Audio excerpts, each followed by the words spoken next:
Hi, my name is Nino Paglesia. I'm a writer and activist in Vancouver. I want to raise my voice with the thousands of voices that today reject the misinformation surrounding events occurred in Cuba a year ago. On July 11, 2021, small groups of Cubans produced riots that immediately the international media, led by U.S. corporate media, amplified as being massive and peaceful. On the contrary, they were small and violent.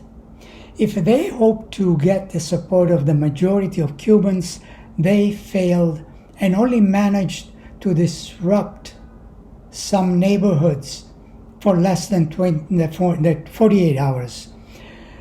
But the fact that the U.S. has had a continuous policy of regime change in Cuba, with more than 60 years of a criminal blockade that has caused deaths and economic hardship, is regularly ignored by the media.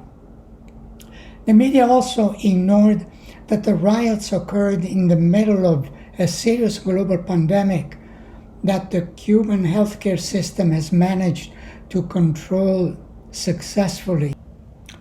It has done so by administering its own Cuban-developed vaccine available to all. The media also regularly ignores that the Cuban health missions have also helped in other countries that were overwhelmed by the pandemic. The international corporate media shamelessly covers for the U.S. government, fearing the danger of a good example that Cuba constantly gives to the world. The U.S. government pretends to exclude Cuba from international events, but it only manages to isolate itself, as it is recently been shown at the Summit of the Americas, and even as a result of the Ukraine-Russia conflict. As a Canadian, I also have to acknowledge that the Canadian government is dangerously aligned to the U.S. foreign policy, to the rejection of many Canadians. Canadian media acts no differently. The National Post republished a Reuters article with a sensationalist title, "Cuban Activism Gutted 1 year after Mass Protests." And the Toronto Star published an article by the Associated Press with similar information that qualifies the protests of a year ago as the largest protests in decade.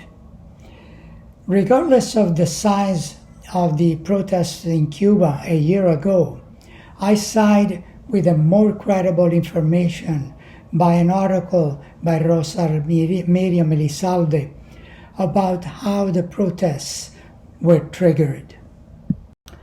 She wrote, and I quote, "Journalist Alan MacLeod of Mint Press News, who infiltrated one of the groups that organized the protests a year ago, documented the participation of foreign nationals in the supposedly local online communities that incited the protests.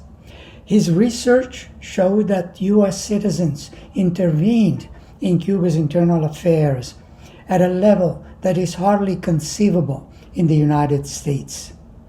Finally, as reported in a statement by Vancouver Communities in Solidarity with Cuba, the corporate media also ignores that the so-called leaders of these protests, many of whom are part of dissident artistic and musical communities, are funded by two of U.S. government agencies, USAID and the National Endowment for Democracy.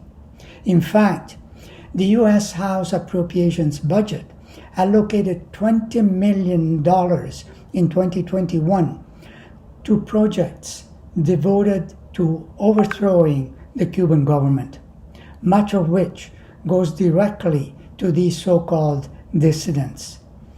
These groups do not represent the will of the overwhelming majority of Cuban society. Thank you.